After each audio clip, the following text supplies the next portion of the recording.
guys পুছ up মাৰাৰ কিছুমান ৰং মানে ৰংলি বহুতে মাৰি থাকে তো তেনেকৈ ৰং কেনেকৈ মাৰা হয় আৰু ৰাইটটো কেনেকুৱা হয় মই দেখাইছোঁ ৰং ৱে তো পুছ আপ কিছুমানে মাৰে এনেকৈ লৈ পিঠিখন চিধা নকৰি এনেকৈ মাৰি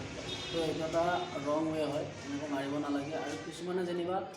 এনেকৈ ল'ব লৈ কিনে একদম এনেকৈ দিব এনেকৈ মাৰিব তো এইটো এটা ৰং ৱে হয় আৰু কিছুমানে মই আগতে কৈছোঁৱে হাতখন বহুত বহল কৰি দিব হাতখন বহল কৰি দি কিনে মানে বহল কৰি এনে আৰু বহলটো কৰে আৰু এনেকৈ দিয়ে এনেকৈ মাৰে তো এইকেইটা হৈছে পুছ আপৰ ৰং ৱে এনেকৈ কোনো কাম নহয় পুছ আপ মাৰিব লাগিলে মই আগতে এবাৰ কৈছোঁ কেনেকৈ মাৰিব লাগে হাত দুখন এৰে বেকৰ কিছু ওচৰত থাকিব লাগে আৰু মেলা নহয় এনেকৈ বহুত কাষত থাকিব লাগে তেতিয়া জোৰো পায় আৰু সেইটো ৰাইট ৱে হয় কেনেকৈ মাৰিলে কামো হয় তো দেখাই আছোঁ এনেকৈ মাৰিব লাগে আৰু ৰেগুলাৰ 20 টকা পুছ আপ মাৰিব লাগে তেতিয়া দেহৰ কাৰণে ভাল